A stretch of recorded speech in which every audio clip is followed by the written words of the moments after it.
En tout cas, je peux vous assurer que quand on part, il y a une vraie feuille blanche qui se met en place en fait. C'est qu'en fait, du jour au lendemain, vous avez un agenda qui est full sur plusieurs mois et vous vous retrouvez objectivement, il faut le dire, sur un agenda qui est vide. Complètement vide. Donc il faut se réinventer complètement. Alors ça peut paraître, on va pas non plus pleurer sur ton sort, etc. Oui, c'est vrai, je demande à ce que personne pleure sur le sort d'un entrepreneur qui a vendu sa boîte. Mais néanmoins, il y a cette logique de se réinventer. C'est curieux cette méfiance autour de l'investissement financier. Alors qu'investir est tout simplement incontournable pour construire le monde de demain, quelle que soit la manière dont on l'imagine. Et vous savez quoi ? Prendre conscience de cette réalité, c'est déjà apporter une première pierre à son édifice. Bonjour, je suis Aurore Perrin et mon objectif avec Just Focus, c'est de mettre en lumière le pont entre des investisseurs qui ont des idées, des projets, des convictions et leurs investissements qui sont un moyen de créer un futur qui leur ressemble. En proposant un nouveau rapport à l'argent, aussi exigeant sur sa performance que sur son sens, Just Focus est une invitation à passer à l'action. Bonjour à tous, aujourd'hui j'ai le plaisir d'accueillir Rémi Sultan, entrepreneur, investisseur aguerri. Après une très belle carrière dans les RH Tech comme cofondateur de MrTump, qui est un leader du recrutement en ligne, il se concentre maintenant sur 2 sujets qui lui tiennent à cœur, l'investissement et l'accompagnement de jeunes entrepreneurs et de multiples engagements dans le domaine associatif. Il parlera mieux que moi de tout ça dans le podcast, alors je lui laisse la parole. Bonjour Rémi, merci d'être avec nous. Est-ce que tu peux nous raconter ton parcours pour commencer ? Bonjour, écoutez, avec grand plaisir, merci de m'accueillir. Alors moi j'ai un parcours où je suis un pur Parisien, donc j'ai 53 ans, je suis né à Paris. J'ai évolué toute ma carrière du coup en région parisienne. Je viens d'un milieu plutôt assez modeste puisque j'ai grandi dans le 18e arrondissement à Paris. J'ai pas eu l'occasion de faire de longues études, donc c'est sûr que j'ai dû m'arrêter assez tôt pour me lancer rapidement dans le monde du travail. Et donc j'étais déjà très enclin durant mes premières années, en tout cas avant de trouver un job, d'essayer de trouver un job qui m'apporte véritablement un sens, un métier qui me plaise. Je voulais pas travailler pour travailler, je voulais avoir du sens à ce que je fais au quotidien. Et c'est pour ça que j'ai choisi à un moment ou à un autre le monde du recrutement, qui m'a beaucoup plu de mettre en relation, en fin de compte, des entreprises avec des candidats en recherche de job. Et j'ai navigué durant une dizaine d'années dans un grand groupe où j'ai eu la chance de gravir un certain nombre d'échelons, d'en devenir le directeur commercial à un moment ou un autre. Et puis, à un certain moment, comme l'entrepreneuriat m'avait toujours taraudé depuis finalement mes jeunes années d'adolescent, j'ai eu un moment l'occasion et la décision de me dire il faut y aller. Donc, j'ai décidé assez tard, puisque j'avais quasiment 38 ans en fait, de me lancer dans l'entrepreneuriat. Ok, donc en toute logique, tu te lances plutôt dans l'entrepreneuriat, dans le secteur que tu connais, le recrutement. Quel constat tu fais au moment de te lancer ? Parce que j'imagine que des entreprises qui font du recrutement à l'époque, il y en avait déjà beaucoup. C'était en quelle année exactement ? 2009. 2009, ouais. Donc, quel constat tu fais et qu'est-ce qui te pousse à te lancer à ce moment-là et avec quelle idée de base qui, j'imagine, a évolué avec le temps, mais qu'est-ce que tu crées, qu'est-ce que tu imagines au début ? En fait, vous le dites si bien, j'ai pas envie de réinventer le monde. C'est un métier que j'aime profondément, qui me passionne profondément depuis toujours. Et je me pose la question, est-ce que j'ai envie de faire autre chose en fait ? Et la réponse rapidement est négative. J'ai envie de continuer dans ce secteur-là. Je pars d'un grand groupe parce qu'à un moment, après 12 ans, vous êtes un petit peu en fait enchaîné. Vous avez le sentiment, j'ai le sentiment d'avancer, j'ai le sentiment d'être un petit peu patron de mes business units. Et au final, au travers de plans sociaux, on s'aperçoit qu'on est sur un siège éjectable à tout moment. Et j'ai pas envie d'être sur ce siège. Donc je décide à un moment de provoquer quelque part mon départ. Ce qui est surprenant parce que tout fonctionnait plutôt très bien. Mais je décide finalement de me remettre un petit peu en selle parce que je crois qu'à chaque fois que je commence à m'ennuyer, c'est pas toujours bon dans mon parcours. Et là, je commence à m'ennuyer. Je commence à être dans un confort qui est too much finalement. Il y a de la valorisation, il y a tout ce qu'on veut, mais je sens que je commence à m'ennuyer. Je sens que j'ai envie de faire, de rebondir, de faire autre chose, de mettre un coup de pied aux fesses. Et je me dis, mais qu'est-ce que tu as envie de faire ? Et en fait, ce métier, j'ai envie de le faire. J'ai envie de continuer à le faire. La chance que j'ai eue durant ces années de salariat, c'est que j'ai compris que j'avais une capacité à attirer, à fédérer et à garder des collaborateurs.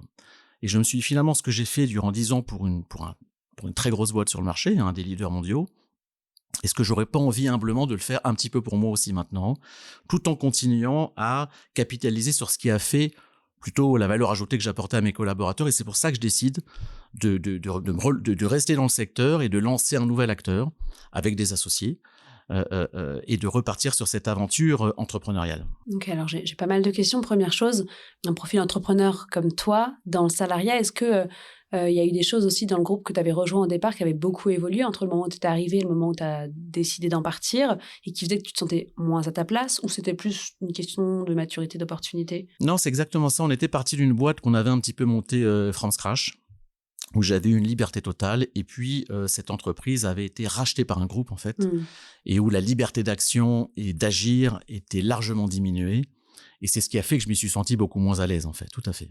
Ok, super intéressant. Et je pense que c'est le cas de beaucoup de profils comme les tiens qui sont aussi des créateurs et qui, dès lors qu'il y a moins à créer, et sont peut-être moins à l'aise et commencent à s'ennuyer. Exactement. Dès qu'on arrive dans une zone de confort, finalement, on gère un quotidien, on gère un existant. Moi, en tout cas, c'est à ce moment-là où je commence à m'ennuyer. Ok. Et donc oui, tu repars d'une feuille blanche, beaucoup plus intéressant. Et alors, il va falloir que tu m'expliques quelque chose, parce que on parle de Mr.Temp, mais dans Mr.Temp, il y a Lynx RH, Aquila RH, Vitalis Medical. Est-ce que tu peux nous expliquer un petit peu tout ça, comment ça s'est structuré, par où tu as commencé, comment ça a évolué jusqu'au groupe actuel, et qu'est-ce qui fait aujourd'hui Mr.Temp? Bien sûr.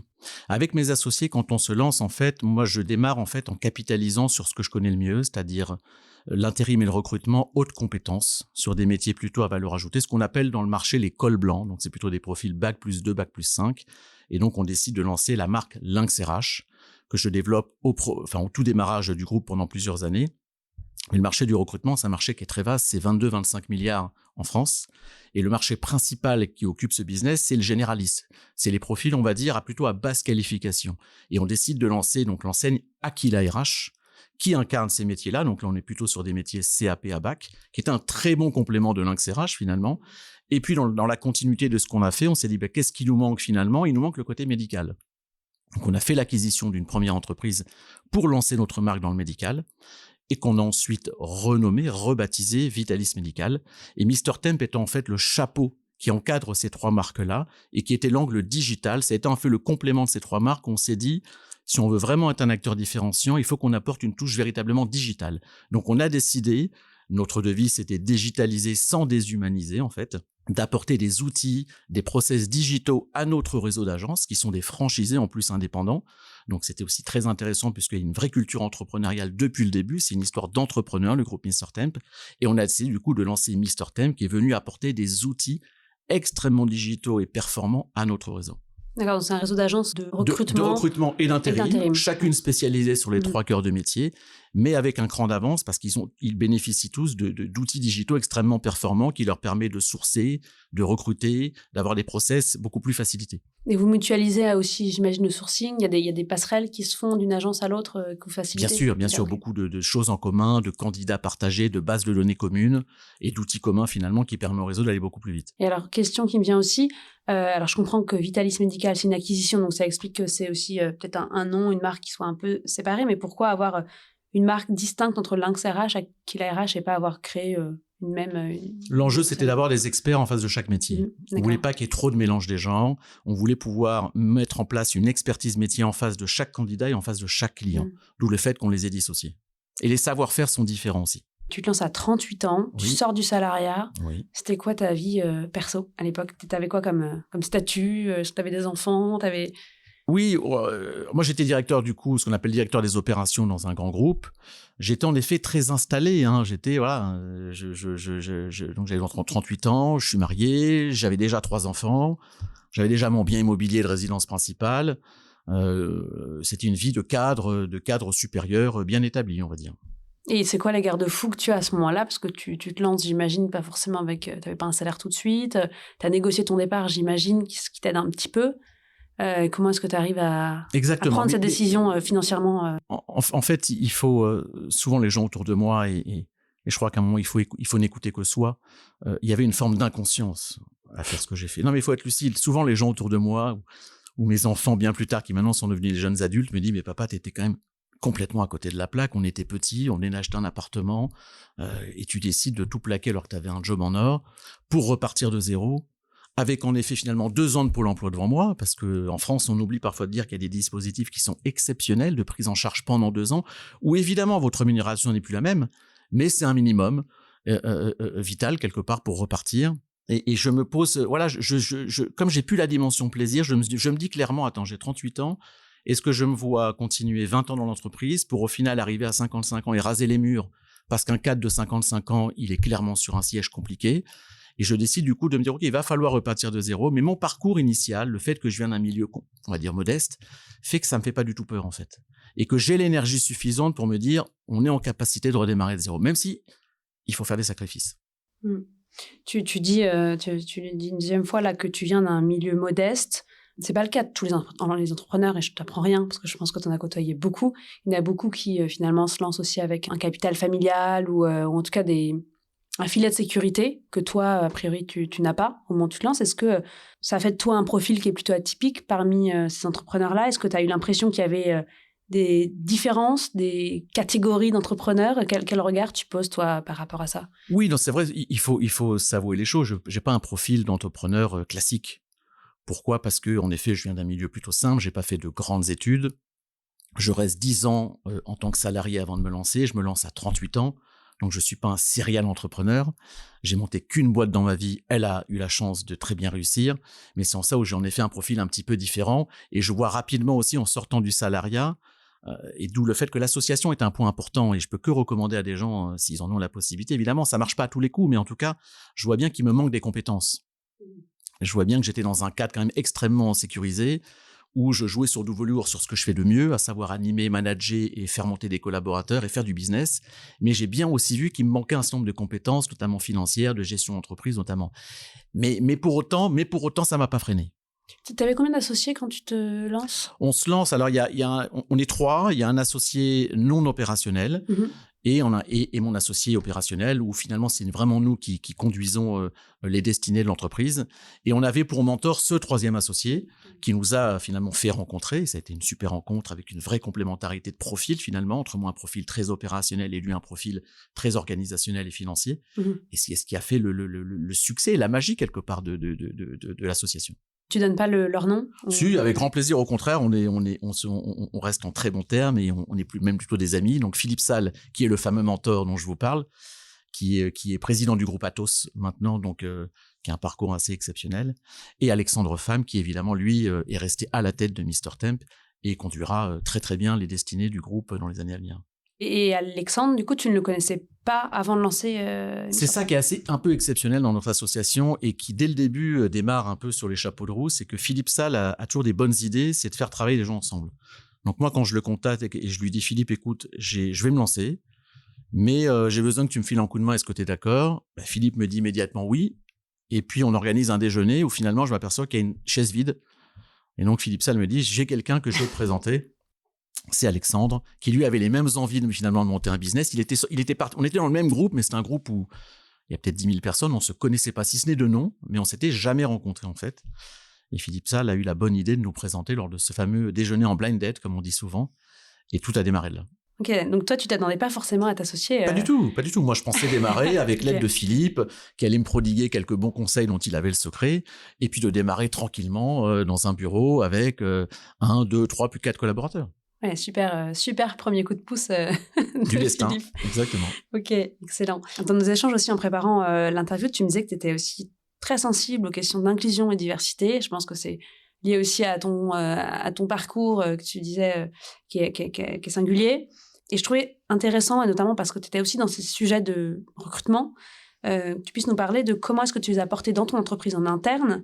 Et si aussi tu as des conseils ou une vision par rapport à la manière dont on peut recruter autrement, en se basant justement sur des critères qui ne sont pas je recrute que des gens qui ont fait le top 5 des écoles de commerce ou que des gens qui me ressemblent, par exemple. Et comment est-ce qu'on fait pour apporter la diversité et l'inclusion vraiment dans une structure Mais c'est une super question. Et c'est vrai que la diversité, moi, est au cœur de mon parcours.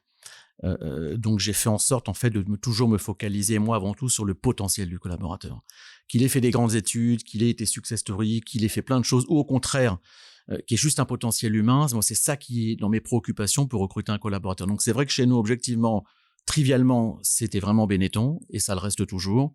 Donc il y avait des gens de toute origine, de toute classe sociale, et c'est ça qui est la magie de cette entreprise. Donc j'ai toujours fait en sorte de ne pas recruter sur des critères comme on le voit dans certaines boîtes de recrutement, notamment que je ne citerai pas, où tout le monde se ressemble, où tout le monde a le même costume, où tout le monde a la même cravate rouge.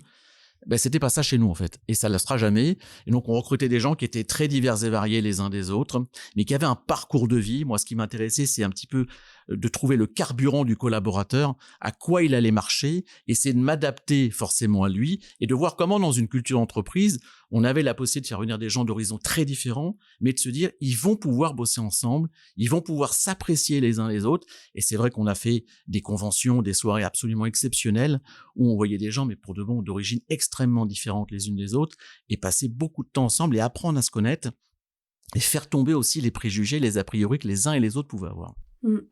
Et là, à t'entendre, il y a effectivement tes qualités humaines à toi, Rémi, qui te permettent de peut-être être moins sensible à des biais qu'on peut tous avoir de recrutement. C'est une chose. Il y a, j'imagine, aussi les gens dont tu t'es entouré qui avaient ces qualités-là. Est-ce qu'à un moment, vous avez réussi à avoir une forme de méthode ou quelque chose qui était plus autonome par rapport à ta propre personnalité, qui permette justement d'assurer le fait que ces caractéristiques-là puissent exister et perdurer? Déjà, c'était très important dans le choix des collaborateurs qui nous accompagnaient. On voulait que tout le monde soit sur la même longueur d'onde, donc il nous est arrivé de dire non à des collaborateurs parce qu'on sentait qu'il y avait un certain nombre de valeurs qu'on ne partageait pas. Les valeurs, c'est des mots, c'est super dans les entreprises, mais moi, ce qui m'importe, c'est comment on les incarne en fait. D'accord? Donc, c'était important qu'au travers du comportement des uns ou des autres, on puisse constater qu'il y avait de la diversité, que c'était inclusif chez nous, que les clients qu'on avait étaient également dans la même lignée. Il y a des clients avec lesquels on s'interdisait de travailler pour ces raisons-là. On a très vite été signataire de la charte de la diversité. Voilà, il faut incarner par des actes, par des mots, que les mots doivent être en accord en tout cas avec les actes. On fait ce qu'on dit et on dit ce qu'on fait. Mettre juste des valeurs dans une société, dans un hall d'entrée et au quotidien, ne pas s'apercevoir qu'on les respecte, ça ne nous intéressait pas en fait quand avec Alexandre. Donc on s'est toujours évertué à recruter des gens qui avaient en tout cas des valeurs communes aux nôtres, à avoir des process de recrutement qui nous permettaient d'identifier des talents avant tout, quelle que soit l'origine, quelle que soit la classe sociale, et on voulait que les gens puissent le... Alors, c'était pas pour faire joli ou c'était pas des figurants, on voulait voilà, qu'il y ait à la fois dans notre COMEX des femmes, des hommes, des gens plus jeunes, des gens moins jeunes, parce qu'on parle de classe sociale, mais on parle également de seniors. On a des seniors. Nous, dans les patrons de franchise, vous avez un certain nombre de franchisés qui ont plus de 55 ans, qui étaient des salariés pendant 15 ans, qui se sont retrouvés sur le carreau et qui ont entrepris avec nous. Et certains ont plus de 60 ans maintenant. Donc, c'est important de l'incarner par des faits. Tu me décris une belle histoire. Est-ce que dans ce long parcours, il me semble que tu as pris du recul assez récemment, donc ça fait quand même plus de 10 ans sur ce projet-là, il y a des obstacles que tu as rencontrés, des choses aussi que tu pourrais partager à d'autres entrepreneurs qui pourraient les traverser également, et peut-être des choses que tu as apprises? Bien sûr. En tout cas, les enseignements que j'ai tirés, c'est une longue aventure en tout cas, c'est qu'en 2009, rappelez-vous, on est en pleine crise financière extrêmement aiguë. Tous les gens à qui je parle de me lancer me disent « mais franchement, ne fais pas cette connerie-là, reste au chaud, pourquoi tu quittes un job où tu es super bien payé?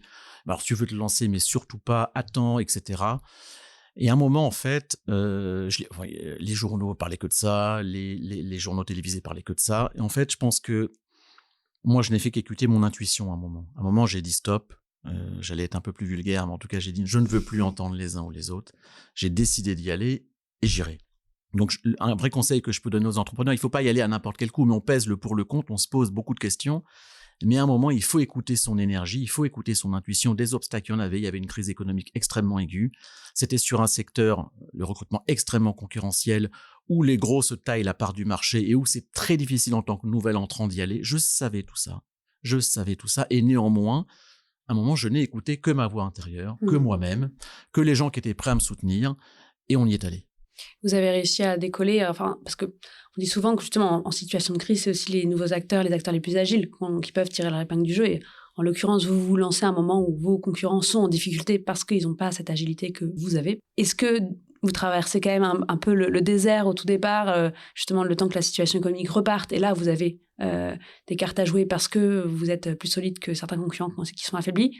Ou est-ce que dès le début, vous arrivez à faire marcher le business? Alors, ça peut paraître prétentieux, mais on démarre pied au plancher, en fait. Okay. Et sur les 6 premiers mois de l'année 2009, on fait déjà un super résultat. Et ça a été des croissances de 30% par an pendant plus de 10 ans. Donc, c'est peut-être pas très humble de dire ça, mais c'est la réalité, donc autant le dire. Donc, non, on n'a pas connu d'années difficiles. Parce que, comme vous le dites, ce marché est extrêmement gros et qu'en tant que nouvel entrant, souvent je disais à nos équipes, il faut avoir le couteau entre les dents Et sincèrement, on avait le couteau entre les dents, en fait. Mmh. Donc oui, il y avait des gros, oui, il y avait les accords cadres, oui, il y avait tout un tas de difficultés, oui, il y avait des gens beaucoup plus puissants que nous. Mais cette hargne qu'on avait au quotidien, ce dénominateur qu'on avait envie de partager, on avait envie de vivre une aventure commune, en fait, dès le début. Et non, on s'est régalé dès le début, en fait. Tu prends du recul sur l'opérationnel en 2021. Oui. Pourquoi? C'est une très bonne question. Et c'est vrai que ça a surpris beaucoup de gens, objectivement, aussi bien le fonds d'investissement qui était au capital chez nous et qui était rentré pour Alexandre et moi-même. Ça a surpris mes associés, ça a beaucoup surpris mes collaborateurs, mais je n'aime pas tricher, en fait. Je voulais être cohérent avec moi-même.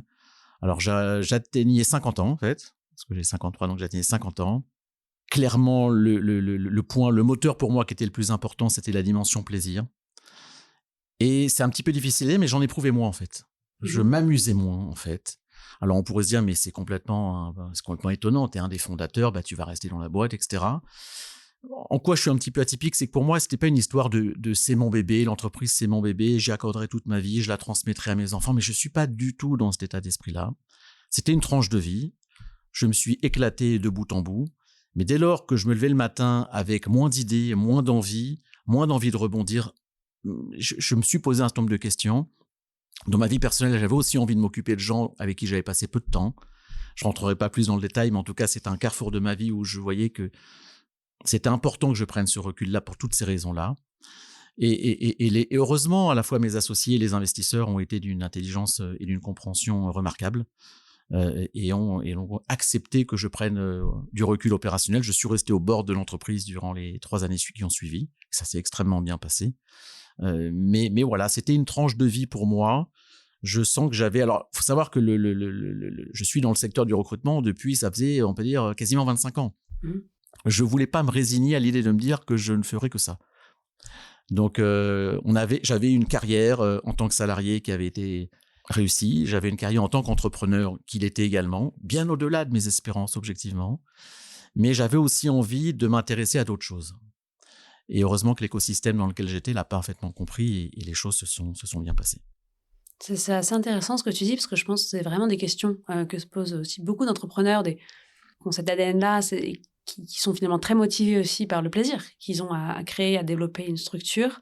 Je comprends qu'il y avait effectivement des facteurs, je dirais, exogènes à la vie d'entreprise qui avaient un impact dans cette décision. Il y avait peut-être ta baisse d'envie, ta baisse de motivation.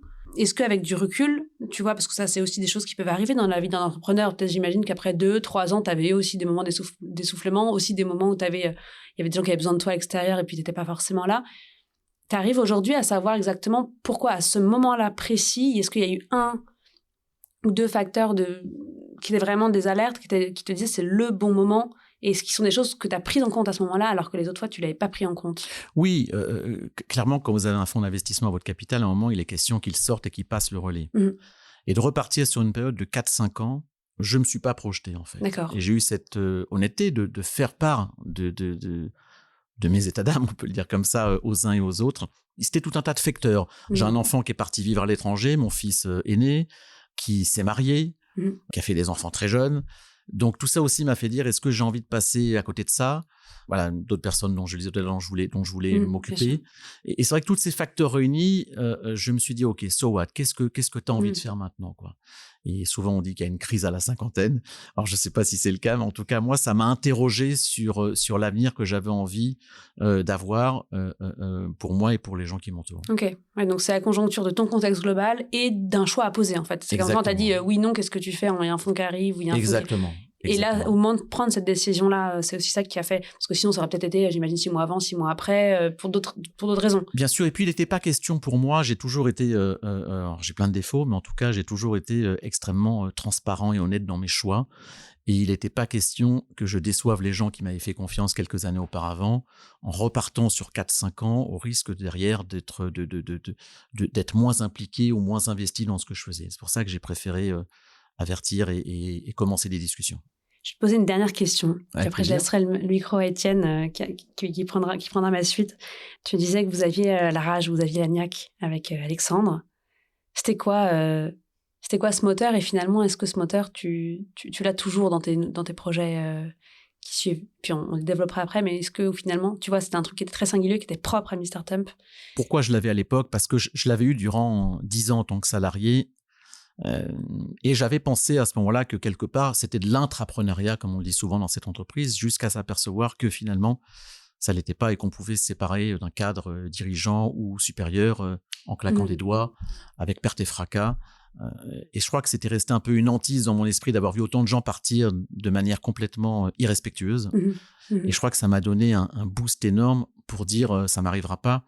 Et je veux je veux me lancer et je veux que cette aventure elle soit à l'initiative de ce que je peux faire avec les uns ou les autres. Et pour répondre à ta deuxième question, je suis quelqu'un de toujours de très dynamique, de très enjoué par ce que je fais, et les rencontres avec les entrepreneurs que je peux faire, que j'accompagne maintenant, et pour moi comme un nouveau challenge à chaque fois. J'oublie finalement dans ces histoires-là complètement mon parcours qui est avant. Parfois je me retrouve dans des discussions où je me dis si finalement, peut-être que j'aurais pu agir différemment. Peut-être s'ils savaient que j'avais cofondé un groupe qui avait autant fonctionné. Mais je m'en fiche, quoi. J'aime bien repartir d'un regard neuf. J'aimerais que les gens aient un regard neuf sur ce que je suis, non pas sur ce que j'ai fait, mais de ce que je suis à l'instant T. Et oui, j'ai encore plein d'énergie, j'ai envie de faire plein de choses, en fait. Et c'est pour ça aussi que je suis quelque part, que j'ai provoqué cette mise en recul. C'est que j'avais envie de faire plein de nouvelles choses. Et moi, j'avais besoin de renouveau dans ce que je fais et pas de continuité, en fait. En fait, moi, une fois que c'est construit et que ça marche bien, c'est là où je sens qu'il faut que je me bouge. Merci pour ta réponse hyper franche Avec sur plaisir. cette question personnelle. J'accueille aujourd'hui Étienne de Saint-Germain, qui est pour la première fois au micro de Just Focus comme notre expert Sapiens et qui a plein de questions à te poser, justement un peu plus sur l'après, sur les conséquences aussi patrimoniales et les investissements que tu as réalisés par la suite. Donc je laisse le micro. Bonjour Étienne, merci d'être avec nous aujourd'hui. Salut Aurore, merci. Rémi, extrêmement intéressant cette première partie, merci beaucoup. Ma première question, en fait, elle est assez logique, mais tu as beaucoup parlé de l'après et de ce que tu es aujourd'hui. Finalement, comment tu qualifierais un peu cette transition que tu as vécue à partir du moment où tu as quitté un peu tes activités opérationnelles en tant qu'entrepreneur, et qu'est-ce que tu es en fait aujourd'hui, qu'est-ce que tu fais? C'est une très bonne question. En tout cas, je peux vous assurer que quand on part, il y a une vraie feuille blanche qui se met en place, en fait. C'est qu'en fait, du jour au lendemain, vous avez un agenda qui est full sur plusieurs mois et vous vous retrouvez objectivement, il faut le dire, sur un agenda qui est vide. Complètement vide. Donc, il faut se réinventer complètement. Alors, ça peut paraître, on va pas non plus pleurer sur ton sort, etc. Oui, c'est vrai. Je demande à ce que personne pleure sur le sort d'un entrepreneur qui a vendu sa boîte. Mais néanmoins, il y a cette logique de se réinventer. Et c'est vrai que rapidement, je me dis, mais finalement, qu'est-ce que je sais faire de mieux? Qu'est-ce que je peux continuer de faire, mais avec un autre regard? Et moi, en fait, durant toutes ces années, j'ai beaucoup formé, accompagné, transmis aux uns et aux autres ce que je savais. Et je me suis dit, mais finalement, l'entrepreneuriat, c'est vraiment quelque chose d'exceptionnel en France, mais j'ai envie de le faire dans d'autres secteurs que le mien. Donc, j'ai envie d'aider de jeunes entrepreneurs qui ont un profil particulier. On pourra en reparler. J'investis pas dans n'importe quel type d'entreprise, dans n'importe quel type d'entrepreneur, et d'essayer de leur faire part, en fin de compte, de leur transmettre sans paraître pour autant le vieux charognard qui a tout vu, parce que je déteste ça. J'ai détesté qu'on le fasse avec moi, donc je joue surtout pas le rôle du vieux qui a tout connu dans sa vie. Mais il y avait ce choix de dire comment je vais pouvoir finalement aider un certain nombre de personnes opérationnelles à monter leur boîte demain. Et c'est ça en fait qui m'a plu en fait. Ok. Donc j'investis, je suis investisseur, business angel comme on dit, dans un certain nombre de boîtes. Donc, parfois je suis pas investisseur mais je les coach et je suis un peu advisor, je les aide à se développer. Et puis parfois je le fais complètement bénévolement dans d'autres cadres. Donc là, on va revenir sur le côté business angel, qui est, j'imagine, le cœur de ton activité d'investissement aujourd'hui. Est-ce que d'un point de vue plus global, quand on raisonne en termes de gestion de patrimoine, on a l'habitude de côtoyer beaucoup d'entrepreneurs, notamment au moment où ils cash out. Est-ce que toi, la gestion de ton patrimoine, c'était des sujets sur lesquels tu t'étais formé avant, ou tu y as réfléchi uniquement à ce moment-là? Comment tu as vu la chose à ce moment, au moment de ta session qui était un peu crucial en fait? Alors, j'étais absolument pas formé. J'étais tellement focus sur le business que pour de bon, je ne m'y intéressais peu et je n'y connaissais pas grand-chose, en fait, pour être lucide. Donc, j'ai commencé à m'y intéresser, en fait, une fois que la situation était closée. Et donc, je me suis entouré d'un certain nombre de professionnels dont c'était le métier. J'ai mis du temps, hein, j'ai mis 6-8 mois en fait à rencontrer les uns, les autres, à comprendre. Et comme je fais beaucoup confiance en fait à mon intuition, comme je l'ai fait durant toute ma vie et toute ma carrière, ben j'ai décidé de collaborer, de travailler, d'être en partenariat avec des gens finalement qui m'étaient recommandés, mais que je sentais bien, qui avaient envie de travailler avec moi, avec qui j'avais envie de bosser également. Les choses ont mis en fait plusieurs mois avant de s'établir. Donc pendant quelques mois, c'est resté un petit peu comme ça en l'état, jusqu'à ce que il y ait un climat de confiance qui s'installe entre les partenaires qui m'approchaient et moi-même. Et au final, j'en ai choisi un certain nombre et le partenariat, la collaboration, parce qu'il faut appeler ça comme ça, se passe bien depuis maintenant 3-4 ans. Oui. Super. Donc en fait, tu choisis de faire confiance et de déléguer une partie de la gestion de ton patrimoine et d'être très actif sur l'autre partie qui est du coup l'activité de business angel. Exactement. J'ai le sentiment effectivement que tu l'as rappelé plusieurs fois quand tu t'es lancé, quand tu as décidé d'arrêter, en fait, tu as vraiment fonctionné sur un principe de feeling. Est-ce que tu appliques un peu cet aspect-là aussi dans les sociétés que tu vas accompagner? Est-ce que tu rencontres un entrepreneur et tu te dis je pourrais pas vraiment l'expliquer, mais j'ai vraiment ce feeling que ce gars-là a une super idée, que ça a fonctionné. C'est quoi un peu ta stratégie aujourd'hui? Mais mes choix, ce ne sont que ça en fait. Si je devais retenir qu'un seul critère, c'est le choix de l'entrepreneur, très objectivement. C'est-à-dire que parfois, je me suis vu m'interdire d'investir dans une entreprise parce que clairement, lorsque je questionnais et que j'avais envie de voir quel était le carburant de l'entrepreneur, ça me convenait pas, ça me correspondait pas, ça correspondait pas à mes valeurs. Et quand bien même le business model pouvait être super, je n'y vais pas en fait. Mon point de départ, mon postulat, c'est pourquoi l'entrepreneur a monté ce business dans ce secteur. Alors, je vais parfois leur poser des questions qui les surprennent. C'est le cas auprès de Léo à qui on parlera. C'est explique-moi ta vie. Que faisaient tes parents? Qu'est-ce que tu as fait avant? Quelles études tu as fait? Pourquoi ce business et pas un autre? En fait. Et parfois, c'est vrai que ça désarçonne un peu l'entrepreneur qui a plutôt envie de me parler de son business plan, de son top line, de ceci. Je lui dis, mais attends, ça, on verra après. Pour l'instant, je m'en fiche, en fait. Ce qui m'importe, c'est toi, en fait. Si j'investis, c'est sur toi. Donc, évidemment, ensuite, je m'intéresse au business. Est-ce qu'il y a une profondeur sur ce marché? Mais pour moi, il n'y a pas de mauvaise idée, en fait. C'est ce que je dis à tous les entrepreneurs. Les gens qui disent, qu'est-ce que tu en penses? J'en sais rien. Si toi, tu y penses et que tu mets 100% de ton énergie, que tu vas l'exécuter avec 100% de ton énergie, peut-être que ton idée est super bonne ou peut-être elle est nulle. Mais il n'y a pas pour moi l'idée magique, l'idée géniale. Parfois, ça va être sur un secteur qu'on connaît bien, qu'on va un petit peu customiser ou qu'on va un peu rajeunir. Parfois, ça sera sur quelque chose de complètement novateur. J'ai pas d'idée préconçue sur le secteur d'activité. C'est pour ça que c'est très différent, les secteurs dans lesquels j'interviens. Mais sur le type d'entrepreneur, il y a un dénominateur commun. Je les ai réunis il y a pas longtemps. Il y a un dénominateur commun, il y a une envie, il y a une origine. Ça peut être quelqu'un qui est né dans une famille plutôt sympa, dans un milieu plutôt favorable, ou d'autres où c'est pas le cas. Mais il y a un dénominateur commun, une envie de réussir, une envie de faire quelque chose, une envie de donner du sens. Soit pourquoi tu as choisi ce métier-là. Dans une des startups qui fait du microcrédit qui s'appelle Money Bounce, le fondateur, il avait été incapable d'obtenir un prêt de 1 000 € pour s'acheter un ordinateur. Et il s'est dit, le jour où je lancerai ma boîte, je vais permettre à des étudiants de pouvoir contractualiser des prêts allant de 100 € à 1 000 ou 1 500 €. Ça me plaît. Pour répondre à un exemple, ça me plaît. Ou alors, je pourrais te donner un autre exemple de Mathilde qui a lancé Omena. Omena, c'est une application qui aide les femmes en situation de ménopause à passer le cap. Elle a même pas 25 ans. Pourquoi tu lances un truc dans le site? Mais elle a côtoyé à la fois les gens de sa famille qui ont eu des difficultés à ce moment-là, etc. Une énergie, une intelligence, une intuition qui me dit que j'ai envie d'y aller. Ouais, des secteurs qui n'ont strictement rien à voir. Ok, hyper intéressant. Et comment tu fonctionnes en fait? C'est toi qui va les rencontrer, ces gens-là? C'est eux qui viennent à toi? Est-ce que tu t'investis seul aujourd'hui? Est-ce que tu t'es associé aussi sur ça? Est-ce que tu fonctionnes sur un principe de fonds? Comment est-ce que ça se met en place concrètement? Alors, je m'interdis rien, c'est-à-dire que moi j'investis par ma holding personnelle. J'ai également monté un club deal plutôt de copains qui s'appelle Raver Invest, donc c'est plutôt des copains qui me suivent, mais qui sont pas du tout du secteur de l'investissement. Il y a des professions libérales, il y en a d'autres. Et parfois, je vais dans un club deal qui existe, qui investissent en prenant plusieurs investisseurs, mais ça m'intéresse moins. Pourquoi? Parce que je suis pas un sleeping partner, moi. Moi, je le dis à chaque entreprise dans laquelle j'investis, je veux être présent, je veux être là. J'impose pas une place au board, mais naturellement, en fait, les gens me convient à être dans leur board parce que je veux m'y impliquer, je veux contribuer au développement, à la réussite par du réseau, par des recommandations, par des conseils. Mais je suis pas quelqu'un qui va mettre un ticket, qui va voir ce qui se passe 3 ans après. Moi, je suis présent. J'essaye de les aider à recruter, j'essaye de les aider à trouver des financements. Quand ils veulent trouver une série A, donc le lever des fonds, j'essaye de les aider à les mettre en relation. Lorsqu'ils ont besoin de recommandations dans du business et qui m'appellent en me disant « Tiens Rémi, tu connais telle personne dans telle boîte », j'essaye de creuser, d'aller leur trouver des moyens en tout cas d'accéder à du business. Et alors du coup, moi j'ai une question qui me fait penser en fait à ton lancement en tant qu'entrepreneur au départ. Tout à l'heure, Aurore te posait la question.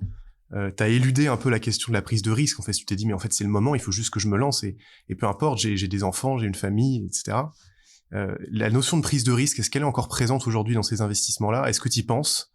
Est-ce que tu te dis je vais faire confiance à un entrepreneur, je vais suivre un projet, mais je peux tout perdre? Ou alors est-ce que tu réagis pas forcément en tant que potentielle rentabilité, mais c'est vraiment comme tu te dis, tu veux juste soutenir le projet parce que ça te passionne en fait? Honnêtement, c'est les deux. Je vais pas me refaire. J'ai eu la chance de monter une entreprise qui a toujours très bien marché. J'ai toujours été quand même très orienté sur une culture de résultats extrêmement forte.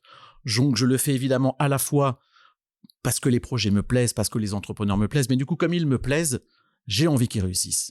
Donc, souvent, moi, quand j'ai monté ma boîte, je me suis dit, je fais pas partie des gens, objectivement, j'ai fait un post il y a pas longtemps sur ça, sur les vertus de l'échec. Et j'entends trop de trucs, un peu de choses qui m'agacent sur cela. Les vertus de l'échec, c'est super, on apprend, oui, super, mais si tu peux réussir du premier coup, autant le faire. Moi, je me suis toujours dit, je suis condamné à réussir. Et quand je recrutais un franchisé chez Mr Temp, il me disait, bon, au pire des cas, si ça marche pas dans 3 jours, vous n'avez pas compris, vous êtes condamné à réussir. Il faut que ça marche. Il faut pas rentrer dans l'état d'esprit que peut-être il peut y avoir un échec au bout du bout. Donc j'essaye en fait de faire comprendre ça. Oui, évidemment, s'il y a un échec, on tirera les enseignements, mais je peux aussi tirer les enseignements d'une réussite. Le principe, c'est qu'est-ce que je sors de ça? Que j'ai réussi ou que j'ai pas réussi sur une expérience, à la rigueur, on s'en fout. Ce qui est important, c'est quel enseignement tu tires de ça, en quoi ça te permet d'être meilleur demain, d'aider telle ou telle personne et de toi de t'accomplir. C'est ça qui m'intéresse en fait. Donc oui, j'ai envie que ces projets réussissent. S'ils réussissent pas, de toute façon, c'est eux les mettre à bord. Moi, je suis qu'un accompagnant, qu'une aide, qu'un business angel, mais je vais jamais mettre une pression forte là-dessus. Ce sont leurs boîtes, c'est pas ma boîte. Mais j'essaie de leur transmettre en tout cas cet état d'esprit. Et finalement, aujourd'hui, moi, c'est ma dernière question aujourd'hui. T'investis du coup beaucoup dans des entreprises directement pour soutenir des jeunes, des moins jeunes qui ont des beaux projets entrepreneuriaux. Est-ce que tu t'investis également dans le monde plus associatif? C'était très important pour moi qu'on parlait de quête de sens. Alors, j'ai pas choisi ce métier par hasard, le recrutement. Moi, quand j'ai démarré ce recrutement, j'étais fier d'une chose, c'est trouver du boulot à des gens, en fait. J'avais 24 ans et je me souviens, je me faisais mes listes tous les mois de gens à qui j'avais trouvé un job. Et ça me rendrait extrêmement fier, en fait. Donc, j'ai toujours trouvé qu'il y avait une grande noblesse à ça. J'ai rencontré parfois encore pas longtemps sur un réseau social, un intérimaire que j'avais placé il y a 25 ans qui me contactait en me disant, c'est un peu grâce à toi tout ça, j'ai monté ma boîte depuis. Donc j'ai des histoires comme ça de rencontres avec des uns des autres qui sont absolument incroyables en fait. Donc j'ai toujours moi été dans cette optique-là, mais d'apporter durablement des choses en fait aux gens avec qui je pouvais travailler. Et par rapport à la partie associative, pardon, pour répondre directement à ta question, ça c'était une quête de sens qui est extrêmement forte pour moi. Donc oui, mais j'aime pas le mettre en avant. En tout cas, je suis bénévole dans 2 associations qui viennent en aide à des gens qui ont beaucoup moins de chance que moi. Mais j'apporte toujours un regard sur ces personnes-là. Donc, on fait beaucoup d'accompagnement. Donc, une de ces associations s'appelle Leftov, qui est une association absolument exceptionnelle qui accompagne plus de 400 familles en France sur des aides alimentaires pour les enfants, de cartables, de choses comme ça. Mais où j'essaye aussi de leur faire comprendre qu'on arrivera durablement à sortir des gens de la précarité que s'ils trouvent un job. Donc, on revient toujours un peu à ses premiers amours et j'essaie de les aider maintenant à me dire comment on peut mettre en place une organisation qui permette aux bénéficiaires de l'association de trouver durablement un job. Et puis, parallèlement à ça, moi, je suis un grand privilégié, donc je suis très reconnaissant par rapport à la vie, par rapport à d'où je viens. Moi, j'ai perdu mon père, j'avais 5 ans, d'accord ? Donc, j'ai eu des moments difficiles, j'ai eu une enfance difficile, mais je sais aussi que la vie, elle est faite d'épreuves. Et quand on arrive à les surmonter, on devient beaucoup plus fort par rapport à ça. Et je me sens redevable vis-à-vis finalement de cette vie-là, sans culpabilité pour autant, mais je me sens redevable. Donc humblement à mon niveau, j'ai monté un fonds de dotation. Alors, ça n'a rien d'exceptionnel, mais qui permet d'aller directement en aide à des associations ou à des particuliers. Et en fait, ce que je dis souvent aux investisseurs, aux entrepreneurs des boîtes dans lesquelles j'investis, c'est voilà, je t'explique. Moi, j'investis dans ta boîte. L'objectif, c'est que ça marche, parce qu'à un moment ou un autre, les exits de ces boîtes vont alimenter ce fonds de dotation. Alors voilà, il y a un sens nouveau pour toi, c'est que tu sais que demain, si je récupère un peu de cash parce que je t'ai bien suivi et bien accompagné, une partie de ce cash, il ira alimenter un fonds de dotation. Donc voilà, ça crée un certain nombre de choses et d'énergie en tout cas positive sur les projets. Je rajoute une dernière question sur le fonds de dotation. Le fonds de dotation que tu as créé, il est positionné sur un un type d'action en particulier ou il y a une action assez globale Alors, je m'interdis strictement rien là-dessus. Dans ce fonds de dotation, il y a 5 membres, moi, ma femme et mes enfants. Alors, mes enfants s'en foutent, hein. Mais pour moi, c'était important qu'ils y soient. Et je leur dis, voilà, demain, dans 20 ans, dans 30 ans, quand je serai plus là, vous serez à la tête d'un fonds de dotation. Donc, il faudra apprendre aussi à redistribuer. Et là aussi, je m'interdis rien. Donc, ça peut être des associations de femmes en situation de difficulté ou victimes de violences conjugales. Ça peut être un orphelinat à l'étranger. Et certainement par rapport à tout ce que les uns ou les autres ont vécu, que je soutiens activement. Donc voilà, en fonction des causes qui me parlent, qui me semblent intéressantes, j'essaye à mon petit niveau, parce que ça reste qu'un tout petit niveau, d'apporter un peu ma pierre à l'édifice dans la chaîne de l'entraide entre les uns et les autres. Et tes enfants, tu les sensibilises aussi du coup à ces questions, j'imagine. Et tu as commencé dès qu'ils étaient jeunes à leur parler justement de l'importance de redistribuer, ou c'est plus récent et ils sont réceptifs à ça? C'est plus récent, mais ils sont très réceptifs à ça. J'ai un de mes fils qui a envie d'être un super entrepreneur, qui me dit, moi papa, à 45 ans, j'aurai mon association et je ferai plein de trucs sympas. Et tant mieux. Et j'ai mon aîné qui, en effet, et ma fille qui sont de plus en plus sensibles à cela. Donc oui, moi, comme je vous disais, on incarne les choses par ses actions. Je crois qu'un homme ou une femme n'est ce qu'il est que par les actions qu'il mène. Donc j'essaye d'avoir une valeur un peu d'exemplarité vis-à-vis à la fois des collaborateurs que j'encadrais durant de nombreuses années, mais à la fois par rapport à ma famille en fait. Donc je veux qu'ils comprennent que ce que je fais, je le fais, ce que je dis, je le dis. Donc oui, j'espère demain que ça sera inspirant pour eux et pour d'autres, même si objectivement je fais rien d'exceptionnel non plus, hein. Je fais ce que tout le monde devrait faire en fait, hein. C'est déjà pas mal. Merci beaucoup Rémi. On a Léo qui est avec nous depuis tout à l'heure, qui n'a rien dit pour l'instant. Pas encore. Pas encore. Bonjour Léo, merci d'être là. Léo Al-Amra, j'ai bien prononcé. Très bien. Tu es donc l'invité qu'a choisi Rémi pour venir parler de son accompagnement et son investissement sur ce podcast. Peut-être que tu peux commencer par te présenter déjà. Ouais, déjà, merci Rémi, j'ai vécu une masterclass en direct. C'était très sympa. Léo Al-Amra, 32 ans, jeune papa, mari très fier. J'ai travaillé ça fait une dizaine d'années que je travaille dans le recrutement, pour le coup, dont 5 ans dans un grand groupe également. Vous allez voir, il y a pas mal de redites dans ce que vous a dit Rémi, donc je ne sais pas si son intuition lui font aussi accompagner des personnes qui lui ressemblent, mais peut-être un peu. Mais en tout cas, j'ai ce parcours-là également, avant un peu comme Rémi, quand on est dans une structure et qu'on essaye de pousser les murs sans cesse, au bout d'un moment, on se pose la question aussi de pourquoi pas construire sa propre maison. Donc c'est ce qui s'est passé pour moi. Au bout de 5 ans et de belles évolutions, j'ai géré une vingtaine de personnes, où j'ai été très fier aussi de les accompagner, de les recruter, de les former, pour le coup, et de faire, je pense, des belles choses avec eux. Et ensuite, j'ai créé une première société, donc c'était en 2020, pour le coup, dans l'intérim digital, donc un secteur que Rémi connaît un petit peu. Intérim digital, ça veut dire que tu recrutes des profils qui sont à distance, c'est ça?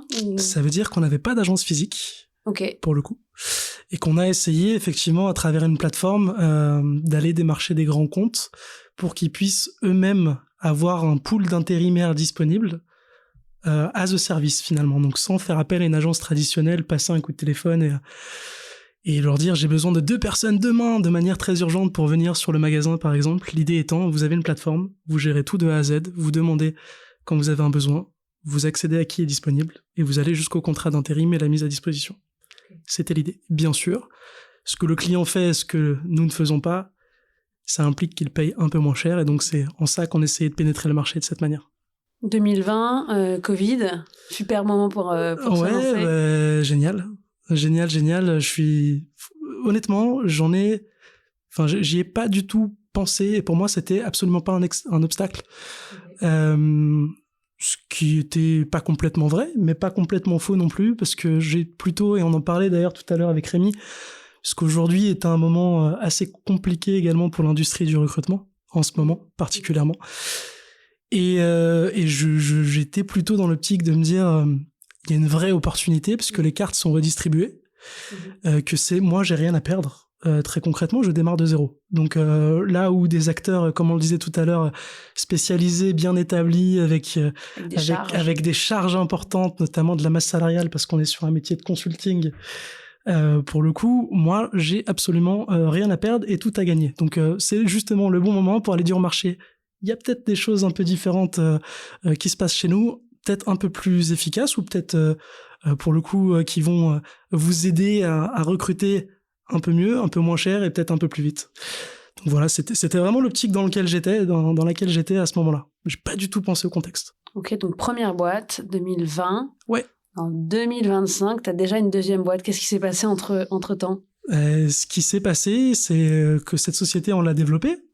On est arrivé à une quinzaine de collaborateurs, pour le coup. Donc j'ai pas atteint le nombre de collaborateurs ni d'agences, etc. qu'avait Rémi. Et avec mon associé, moi j'avais une vraie appétence pour le digital et continuer sur cette ligne-là, de penser que la tech au service de l'être humain pouvait vraiment améliorer des choses, en tout cas pour le coup. Et voilà, on avait une vision un peu différente avec mon associé à ce moment-là, qui était plutôt dans une vision traditionnelle du business. Et donc nécessairement, s'est posé la question à un moment de sortir de cette société, et l'occasion s'étant présentée, c'est ce qui s'est passé. D'accord. Donc tu es sorti en 2020, fin 2023, début 2024. Ok, c'est tout récent. Et immédiatement, tu t'es relancé sur autre chose. Oui, j'ai une petite période de transition entre les deux, où pour le coup, j'ai fait quelques investissements moi-même. Ok, parce que tu as pu faire un exit quand même au moment de ta sortie. Oui, okay. Tout à fait. J'ai fait quelques investissements dans des sociétés. Donc à ce moment-là, ça me faisait sourire d'appeler Rémi et de lui dire « T'en penses quoi de ce dossier, de cette personne, etc. » Parce que, voilà, un peu moins d'expérience peut-être de la vie sur mon entrepreneurial quand même que Rémi peut l'avoir. Donc j'ai fait quelques investissements. J'ai fait du conseil aussi sur des sociétés, pour le coup, qui étaient en train de pivoter, de se poser des questions, toujours dans l'industrie RH, du logiciel, entre autres. Et j'ai eu l'occasion d'accompagner une société qui m'a fait me poser certaines questions et me dire j'aimerais bien faire ça. Pour moi, ça a du sens à ma manière. Et pour le coup, et je pense que je peux apporter de la valeur au marché. Donc, tu as accompagné cette société que tu as rejointe, c'est ça ? Absolument pas. J'ai accompagné cette société, pour le coup, qui a un réseau de recruteurs indépendants. D'accord. Et ça m'a fait penser à une autre idée. D'accord, en disant, okay. moi, j'ai envie... Je vais faire la même chose. Non, je vais copier exactement leur modèle. Je vais l'importer à Montpellier, puisque je suis de Montpellier. Okay. Et ça va cartonner. Non, l'idée, c'était plutôt de me dire... j'avais pas constaté à quel point le recrutement était un métier propice à l'indépendance à ce point-là. Moi aussi, je viens d'un milieu plutôt grand groupe, et là, pour le coup, en costume, cravate, etc., qui ont des locaux dans le 17e, le 8e. Donc, j'étais plutôt dans cet environnement-là, en pensant que c'était un environnement, le consulting en recrutement, qui était très CDI. Et en fait, en accompagnant ce groupe-là, j'ai pris conscience qu'il y avait énormément de personnes qui s'étaient lancées, en fait, en tant qu'indépendants à leur compte. Donc, c'est pas une surprise pour moi sur certains métiers. On parle de l'IT, on parle de certains métiers dans le digital qui sont déjà très représentés sur l'indépendance, où il y a beaucoup de gens qui se sont lancés. Mais le recrutement, pour moi, c'était pas le cas. Et je me suis rendu compte, en accompagnant cette société, qu'il y en avait énormément. Et je me suis dit que peut-être que je pourrais leur apporter de la valeur, puisque apporter de la valeur à un entrepreneur, ça me touche et c'est quelque chose qui me motive. Et donc, je me suis posé la question, quelle est la première valeur que je peux leur apporter ? Du business. Donc, c'est de là qu'est partie l'idée.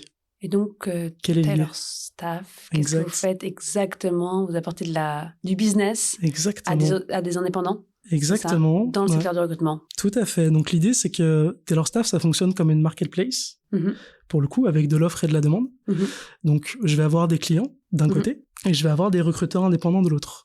Donc, mes clients, ils vont, s'ils ont une habitude traditionnelle de passer, par exemple, par des cabinets de recrutement, ils vont mettre des besoins en recrutement qu'ils vont avoir sur la plateforme. Et de l'autre côté, j'ai créé des réseaux de recruteurs indépendants qui ont une spécialisation métier, qui vont pouvoir répondre à la demande de ce client-là. D'accord. Donc, ça fonctionne comme une marketplace, dans le sens où je fais l'intermédiation entre ces deux parties, et mon business model va être de prendre une commission au passage sur les montants qui sont facturés aux clients. Et donc, quel intérêt pour les deux le parties. client qui a un besoin de recrutement? Ça va être, j'imagine, de bénéficier d'une force en fait de recrutement plus large à moindre coût. Il y a de ça, effectivement. Il y a l'idée aussi d'avoir un seul fournisseur, avec une marketplace du coup qui va centraliser la force de frappe que pourra avoir peut-être une centaine, une 200 de cabinets de recrutement. Un client qui recrute à Lille, il a peut-être pas le même fournisseur que le même client s'il recrute à Marseille, par exemple. S'il recrute en comptabilité sur son siège, ou s'il recrute un directeur de magasin si le client c'est Carrefour, par exemple. Et l'idée étant d'avoir toute cette force réunie et centralisée en une plateforme. Effectivement, on travaille avec des indépendants, donc on a une masse salariale, pour le coup, qui est moindre par rapport à des acteurs qui vont être traditionnels comme pignon sur rue, ce qui nous permet aussi d'avoir des prix compétitifs tout en rémunérant bien les recruteurs pour que ce soit assez attrayant pour eux pour travailler avec nous. Et la valeur donc ça c'est la valeur pour le client. En gros, avoir des recruteurs qualifiés, qui sont indépendants, donc qui sont très motivés à l'idée de pérenniser leur business. Et vous ajoutez des critères de sélection à ces recruteurs qui garantissent une forme de qualité aux clients, ou n'importe quel recruteur peut rejoindre la plateforme? C'est une très bonne question, on en parlait aussi également tout à l'heure. Bien sûr qu'aujourd'hui, ça reste, je peux vous parler de la plateforme, de la technologie qu'on y a déployée, etc., mais ça reste un métier de relation entre êtres humains, donc une écoute, une compréhension d'un besoin d'un client, et nécessairement ce qui va faire aussi que la plateforme fonctionne, ça va être la qualité des intervenants qui y sont. Donc pour moi, mon premier sujet, c'est d'avoir des recruteurs de qualité, donc je les vois tous en entretien, et pareil par rapport à ce que disait Rémi tout à l'heure, sur le fait de comprendre leur motivation, comprendre quel va être leur intérêt à rejoindre la plateforme, comment ils recrutent, quelles sont leurs réalisations aujourd'hui. C'est des choses qui sont hyper importantes pour moi, parce que je préfère avoir peu de recruteurs, mais avoir des gens où je sais que ça va hyper bien se passer avec les clients parce qu'ils ont une vision que je trouve adéquate du recrutement. En tout cas, qu'ils le font pour les raisons qui m'animent également. Rémi, alors là, je comprends bien pourquoi tu t'es dit en rencontrant Léo que tu avais un petit peu d'expérience à lui apporter sur ce métier. Comment vous êtes rencontrés déjà? Et puis toi, qu'est-ce qui t'a plu? Qu'est-ce que tu as senti chez Léo qui t'a donné envie de l'accompagner? Alors, c'est marrant parce que moi, je m'étais globalement, en quittant Mr Thème, je m'étais clairement dit, bon, je ne mets plus, c'est le recrutement, j'ai fait le tour objectivement, donc je suis allé dans des univers très divers et variés, comme la pet food, comme la lingerie éco-responsable, donc les choses auxquelles je connaissais strictement rien, et c'était mon challenge à moi d'apporter des choses justement à ces gens-là. Et puis Léo, finalement, est venu à moi, je ne sais plus par quel biais, parce qu'il levait des sous dans le cadre de Smart Move. C'est ça. Et c'est vrai, comment ne pas être sensible à ce jeune entrepreneur par rapport à son histoire, par rapport à son parcours. Et c'est vrai que je lui ai dit, écoute, je ne vais pas investir dans Smart Move parce que ce n'est pas la vocation que j'ai, mais je vais t'aider. Alors complètement bénévolement, alors qu'on se connaissait peu, complètement amicalement. Donc on a commencé à échanger, j'ai commencé un petit peu à l'aider. Et il le dit pas, mais sa sortie de sa précédente boîte était compliquée. Donc je me permets. Tu peux. Et du coup j'ai voulu vraiment aider Léo à sortir dans les meilleures conditions de cette association. Et donc je l'ai un petit peu coaché à distance là-dessus, motivé, essayer de lui relever la tête c'était difficile. Et du coup, il y a une relation très amicale qui s'est construite. Et puis, quand il est sorti convenablement, je lui dis, écoute, bonne route à toi. On se retrouvera peut-être ou pas, mais en tout cas, on reste en contact. Et puis comme il est obstiné, bien que je lui ai dit que j'avais plus spécialement de velléité à continuer d'investir dans le secteur du recrutement, il est revenu à la charge plusieurs fois. Comme c'est quelqu'un qui me plaît, qui m'émeut un petit peu et qui m'intéresse et qui a du ressort, qui a de la résilience. C'est sûr qu'il cochait les cases en fait des profils que j'aime accompagner. Du coup, Léo, est-ce que quand tu montes une deuxième boîte, les leviers qui t'animent sont les mêmes? Est-ce que c'est des leviers différents? Parce que d'après ce que j'ai compris, c'est quand même quelque chose qui importe beaucoup à Rémi aussi, c'est de sentir un peu quelle est l'énergie qui anime un entrepreneur. Est-ce que tu as l'impression que c'est la même énergie qui t'anime aujourd'hui? Sur certains aspects, oui. Moi, la première motivation, c'était faire quelque chose qui va pouvoir changer la vie de quelques-uns le plus possible, et peut-être un peu la mienne si ça fonctionne. Ça n'a pas changé. C'est toujours la même chose, c'est toujours le même objectif, et je pense pas que ça bougera. Ma première motivation à moi, c'est quand j'ai réuni des personnes donc au sein d'une société, des collaborateurs, des salariés, et je les vois parler d'un projet qui était à la base le mien, qui ne l'est plus du tout. C'était le premier truc et ça m'a jamais quitté. C'est-à-dire que même quand on commençait à signer des contrats avec des grands acteurs, etc., ce qui m'a jamais quitté, c'est ça. Waouh, c'est dingue. Je l'ai pensé, j'ai essayé de le faire de la meilleure manière possible, j'ai essayé d'avoir le plus d'enthousiasme pour réunir le plus de monde possible, des clients, des collaborateurs, et au final, j'ai des gens autour de la table qui sont en train de parler du projet, de prendre des décisions et d'avancer. Donc, changer la vie de quelques-uns, ça a un peu changé la mienne, parce que j'ai rencontré des gens comme Rémi. Et si je peux refaire ça, ce serait super. Et pourquoi pas être client chez vous plus tard, ce serait bien. Avec plaisir, hein, nous. Chez Sapiens, ce serait bien. C'est aussi un projet entrepreneurial qui est jeune et qu'on développe. Et après, je sais pas s'il y a une deuxième phase de la question, pour le coup, pour les mêmes raisons. Oui, très sincèrement, je pense qu'il y a le premier aspect que j'ai cité. Après, le deuxième, c'est aussi, je pense, important d'en parler, c'est qu'on le fait avec un peu plus de recul. On connaît le chemin. Je pense que la première fois que je me suis lancé, j'avais pas forcément d'objectif sur là où arriver. Je me suis lancé en disant, on verra. Je connais pas du tout ce jeu-là, qu'est l'entrepreneuriat, parce que pour moi, je le prends vraiment comme un jeu. Ah, il y a des interlocuteurs ici, il y a des business angels, il y a des VC, d'accord, ok, comment ça fonctionne? Faire un Excel, ah bon? Voilà. Et puis, petit à petit, on apprend. Et là, j'y vais je pense que une des premières choses que j'ai dit à Rémi, c'est dans 4 ans, mon objectif, c'est ça. Oui, t'es beaucoup plus rodé, en fait, et tu connais... C'est ça. Comment je vais faire? Comme ça, comme ça, comme ça. Alors, maintenant, ceci étant dit, encore tout à l'heure, j'en parle à Rémi, il m'a dit, il y a du boulot. Évidemment. Mais sinon, ça vaut pas la peine d'y aller. Donc, voilà quelle est la deuxième partie de la question. Enfin, c'était pas vraiment ta question, mais j'ai voulu dire ça. Tu disais, en te présentant, que t'étais un jeune papa. Oui. Est-ce que c'est toujours un jeu, l'entrepreneuriat, quand on a un jeune papa? C'est un jeu sans l'être, dans le sens où, en plus d'être un jeune papa, j'ai une femme qui est entrepreneur. Ok. J'ai une histoire familiale qui peut, sur certains aspects, ressembler à celle de Rémi. J'ai des responsabilités qui m'ont jamais paralysé, mais toujours boosté. Mais j'avais aucun filet de sécurité, je n'en ai jamais eu au final. Donc, et encore aujourd'hui, mon filet de sécurité, c'est ma détermination, mon envie et la petite flamme intérieure qui, malgré les événements, s'éteindra jamais. En tout cas, pour l'instant, à l'heure où on se parle. Mais on voit les choses différemment, mais ça me paralyse pas parce que j'ai assez confiance en moi et à mon intuition pour que ça fonctionne. Alors, je dis pas qu'il y aura pas de virage. Je dis pas que je vais pas me tromper parce que ça arrive. Tout de suite, ça arrive, c'est arrivé. Ça réarrivera sûrement. Mais je dis que j'arriverai toujours à retomber sur mes pattes, pour le coup. Et c'est une responsabilité supplémentaire. Mais je suis confiant je suis confiant, ça change pas ma vision des choses et ça me fera pas ça biaisera pas ma vision du monde, pour le coup, et de mon envie non plus. Le fait d'être jeune papa. Je suis assez soufflée par ton humilité et ta manière de présenter les choses, parce que je suis sûre que tu minimises aussi beaucoup de choses. Je pense que c'est génial ce que tu fais, donc bravo. Mais je te pose quand même la question, puis si tu réponds si tu réponds trop humblement, je pense que Rémi en mettrait une couche.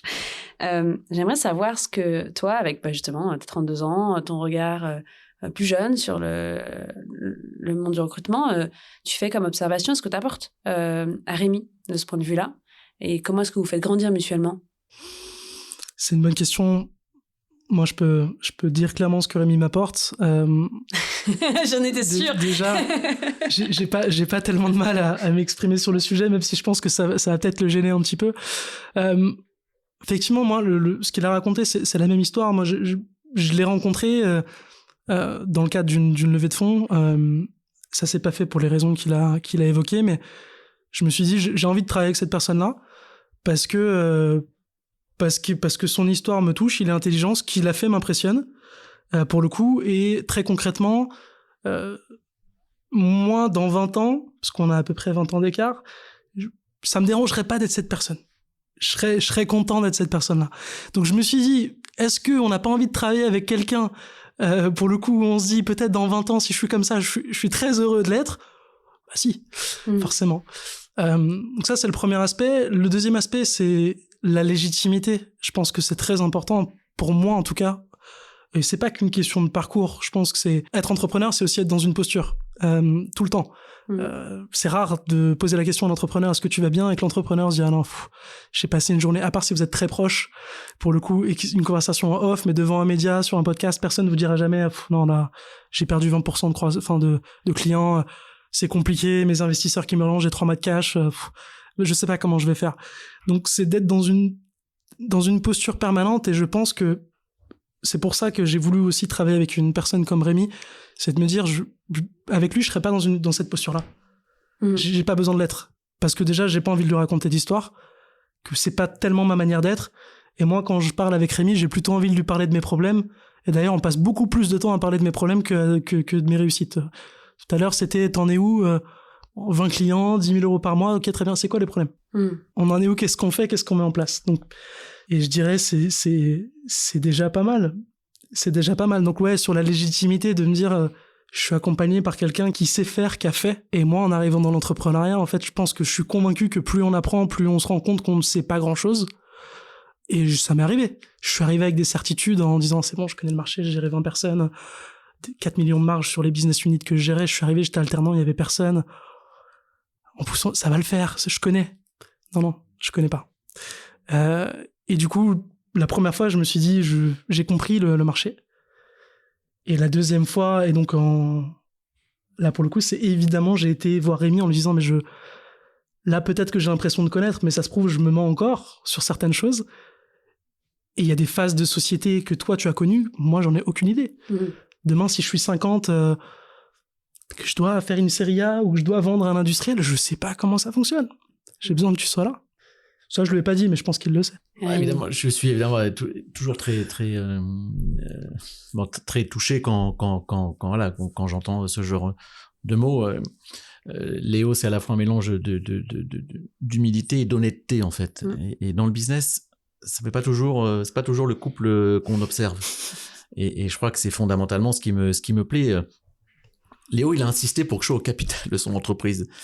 Il a dit non, je lui ai dit non, mais Léo, je t'aiderai quoi qu'il arrive. Tu peux compter sur moi. Il m'a dit non, mais je t'explique, je veux que tu sois au capital de l'entreprise, dans les statuts de l'entreprise.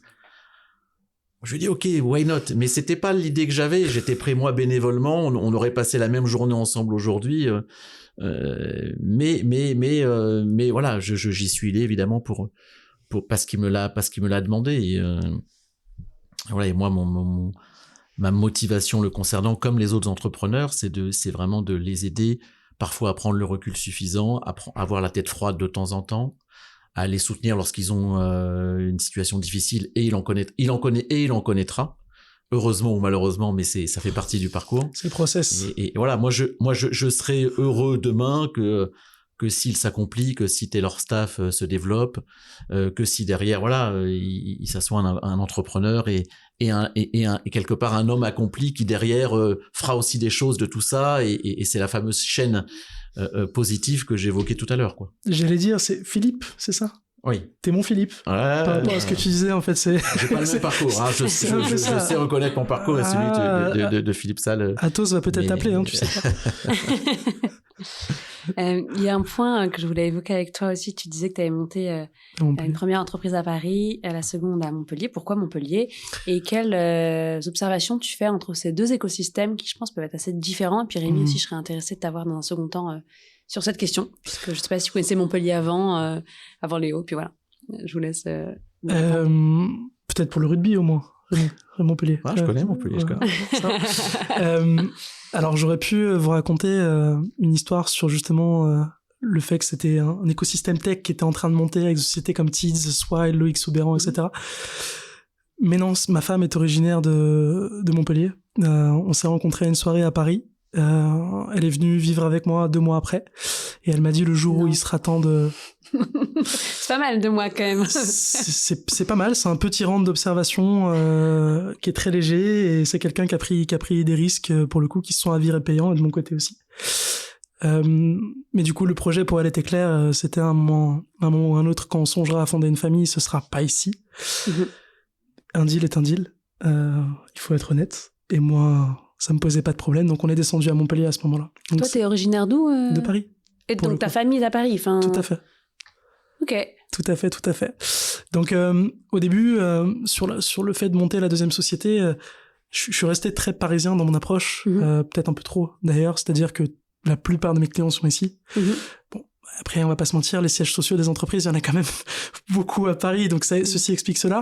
Mais je suis dans une démarche où justement, je suis en pleine... je mène des actions pour créer mon écosystème aussi à Montpellier, me greffer à des écosystèmes, parce que je vais pas créer que le mien, mais puisqu'il y a un écosystème qui existe, évidemment, qui est moins riche et dense que ce qu'on peut connaître à Paris, pour le coup, où il peut y avoir une soirée start-up, mentor, rencontre tous les soirs, si on veut, dans des quartiers dans Paris. C'est moins le cas. Mais il y a un écosystème qui bouge. On sent quand même que, pour le coup, il y a beaucoup de relations avec... Paris, c'est vrai, il y a une relation au financement qui est tout à fait différente. Je pense qu'il y a, je sais pas si c'est le complexe de la province, j'ai pas assez de recul pour en parler, mais ce que je vois, c'est que, par exemple, lever des fonds pour une société montpelliéraine, ça paraît beaucoup moins accessible que quand on parle avec une start-up parisienne. À performance identique. À performance identique, et même, je dirais, en termes de capacité de savoir que c'est possible. Moi, j'étais au village Baïséa, il y en a un peu partout en France, pour le coup, et je discutais avec des entrepreneurs justement là-bas, dans ma volonté de m'intégrer à l'écosystème montpelliérain. Faut se donner les moyens, hein. Je faisais des after-work avec eux, pour le coup, et dans les discussions, justement, on parlait de ça, de financement, de levée de fonds, donc tout le monde a le même constat. En ce moment, c'est difficile, oui, l'argent coûte plus cher, effectivement, les preuves de rentabilité, enfin, ce que vous connaissez, ce que tout le monde observe. Mais j'étais surpris de constater qu'en fait, à Montpellier, pour le coup, avec les personnes avec qui j'ai parlé, lever des fonds, c'était, et depuis toujours, en fait, c'était vraiment quand on était déjà rentable à 100%, qu'on voulait aller à l'international et sur des gros sujets, en fait, quand on avait déjà fait ses preuves et qu'on était 10-15 au moins dans la société. Et je me disais, alors, ça devient le paradigme à Paris aussi, mais qui est pas forcément choisi à mon sens, parce que c'est une volonté aussi des investisseurs d'investir plutôt dans ce type de société aujourd'hui. Mais je me suis dit, c'est rigolo comment le champ des possibles leur paraît plus restreint, et je pense que c'est notamment lié à l'accès au financement, qui est peut-être un peu moins divers. Et faut pas se mentir, les startups montpelliéraines sont peut-être aussi, et en province même tout court, sont peut-être un peu moins regardées.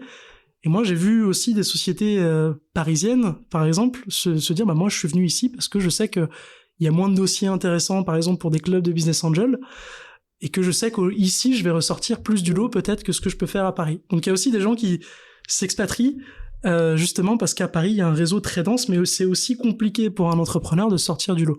Donc, il y a moins de financement, mais de l'autre côté, il y a moins de sociétés aussi qui sont finançables sur des leviers BA, VC. Et donc, l'un dans l'autre, on peut s'en sortir quand même, je pense. Ouais, je sais qu'il y en a aussi qui le font même pour bénéficier d'aides régionales, qui sont plus faciles d'aller avec des sièges en région. Ouais. Tout à fait. Il y a des régions qui attribuent, ont des taux d'attribution qui sont plus importants. Et toi, Rémi, tu as justement un peu comparé des investissements à Paris plutôt qu'en province. Et est-ce que tu as dans ta manière de choisir tes investissements, c'est aussi un critère que tu regardes? Sincèrement, moi, c'est pas du tout un critère que je regarde, qui est pas du tout.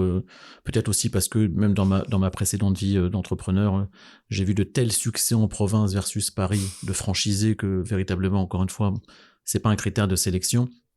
Je pense que les moyens maintenant d'interaction font qu'il y a plus cette nécessité d'être Paris est pas the place to be forcément. Donc vu qu'on peut interagir, et j'ai vu des calls clients qu'enregistrait Léo. Parce qu'il le fait, parfois je lui dis écoute, ça m'intéresse que tu me les envoies, où il y a 1 heure d'interaction avec le DRH de KPMG qui est à la Défense. Je lui fais des podcasts en fait à Rémi. Il m'écoute dans sa voiture, après il m'appelle en me disant j'ai écouté ton podcast. Donc je pense que les moyens d'interaction fait que maintenant il n'y a pas de souci, et le business d'intermédiation qu'il propose fait que là aussi évidemment il y a encore moins de difficultés à que ça fonctionne. Donc pour moi c'est plus tellement un sujet, et tout à fait d'accord avec le dernier point qu'évoquait. C'est que du coup, c'est bien aussi d'aller jeter un œil de ce qui se passe ailleurs, parce qu'il y a des pépites. Et pour des investisseurs ou pour des fonds ou autres, ils peuvent identifier une pépite montpelliéraine ou bordelaise qui est pas parisienne. Ok, top. notre discussion va toucher à sa fin. Et pour la conclure, j'aimerais beaucoup que vous puissiez chacun donner un conseil à ceux qui nous écoutent. Et alors, je suggère, mais vous pouvez prendre vos libertés, que vous vous appuyez sur vos regards croisés justement sur l'écosystème RH, et vous l'avez survolé tout à l'heure, donc c'était une période compliquée. Donc je me dis que vous avez peut-être des bons conseils à donner pour ceux qui nous écoutent sur ce sujet-là. Mais si vous avez parlé de complètement autre chose, vous pouvez aussi... Allez, Léo, je te laisse commencer. C'est moi qui commence. Et comme ça, Rémi aura le mot de la fin. Ok. Des conseils à donner par rapport à la conjoncture du marché RH, entre autres. Un conseil. Un conseil. Il n'y a pas de... comme on l'a constaté, il n'y a pas de bon ou de mauvais moment, je pense, vraiment, pour le faire. Le bon moment, c'est quand on décide que c'est le bon timing. Il y a toujours des opportunités quand c'est un peu plus difficile. En ce moment, ça l'est. Et je pense qu'on peut même sortir ce qu'on est en train de dire de l'écosystème RH. Entreprendre en ce moment, c'est pas simple. Il y a un climat économique qui est pas forcément évident pour tout un tas de sociétés. Je vais même pas parler du contexte sociopolitique pour le coup, mais je pense qu'il faut garder de l'enthousiasme, parce que je pense que j'aime bien ce mot-là, je l'ai déjà dit tout à l'heure, mais je pense que c'est l'enthousiasme qui fait qu'on réussit aussi, et que un entrepreneur qui se dirait c'est vrai que c'est pas facile, il est en train de légitimer le fait qu'il va pas forcément y arriver. Donc si l'entrepreneur qui est en train de créer quelque chose, il n'est pas ultra enthousiaste, positif, réaliste aussi. Le marché du recrutement, il fait moins 15, moins 20, voire moins 30 sur certains aspects en France. C'est un marché à 25 milliards, donc moi personnellement, je vais tout apprendre pour le coup, mais quand même, faut être réaliste et lucide, mais faut pas perdre son enthousiasme. Faut pas perdre son enthousiasme, faut pas perdre son envie.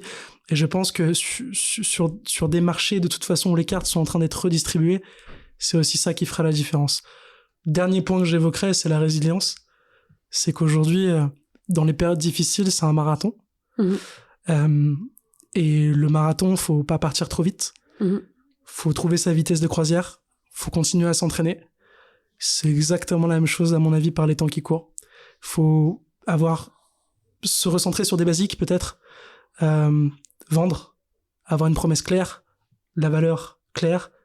De la rentabilité, un business qui fonctionne tout simplement, respecter les êtres humains avec qui on travaille, essayer de leur apporter le maximum de valeur possible. Et je pense que ça devrait bien se passer pour tout un tas d'entrepreneurs s'ils font ça. Merci Léo. Et toi Rémi? Très belle réponse, bravo Léo. Merci. Je pense qu'il faut avant tout continuer d'agir en fait, quels que soient les facteurs exogènes ou la conjoncture. Moi, je pense que le triptyque, c'est en tout cas celui avec lequel j'ai toujours essayé d'avancer, c'est ambition, humilité et audace. Il faut à la fois ce mélange des trois, parce qu'il faut une ambition, il faut un cap, il faut une vision, il faut une envie. Il faut de l'humilité, parce qu'il faut toujours savoir d'où on vient pour savoir où on veut aller et toujours garder les pieds bien ancrés. Et de l'audace, parce que ce n'est que comme ça qu'on peut se distinguer. Comment je peux faire les choses différemment de ce qui a été fait jusqu'à maintenant, comment je peux me distinguer. Alors, pour finir, moi j'ai une phrase en tête de Viktor Frankl. Viktor Frankl, c'est un rescapé de la Shoah qui a essayé de donner du sens durant toutes ces années de Shoah en fait, et qui a fait 3 ans dans les camps de concentration, et qui disait: un homme ne doit pas se demander ce qu'il attend de la vie, mais ce que la vie attend de lui en fait. Et moi, c'est une phrase qui a beaucoup résonné en moi, et voilà, je crois qu'il faut toujours être dans l'action, être dans quelque chose qui va pouvoir apporter aux uns aux autres un certain nombre de bienfaits, et puis de garder ce cap d'ambition, d'humilité et d'audace. Merci Rémi.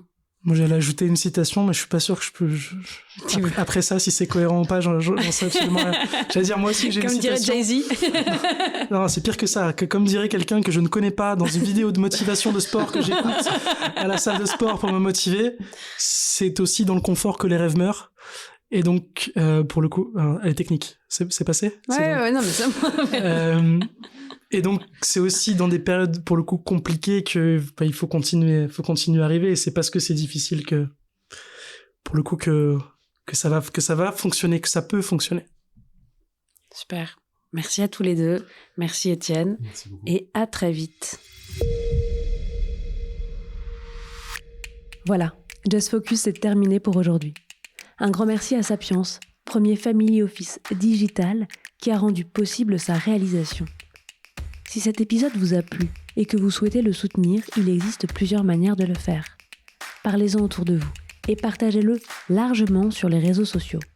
Pensez à mettre un commentaire 5 étoiles sur Apple Podcast. Et bien sûr, abonnez-vous pour ne pas manquer les prochains épisodes. Dans le prochain épisode de Just Focus, nous aurons le plaisir d'accueillir Dorian Ciavarella, le fondateur d'Ivancy, revendu il y a quelques années et maintenant de Zelic. J'ai adoré cet épisode parce que Dorian a vraiment zéro langue de bois et qu'il m'a raconté sans filtre comment il est tombé dans l'entrepreneuriat, ce qu'il a réussi, ce qu'il a raté aussi, et comment il a investi son argent après un cash out et ses nouvelles ambitions bien sûr. À la semaine prochaine.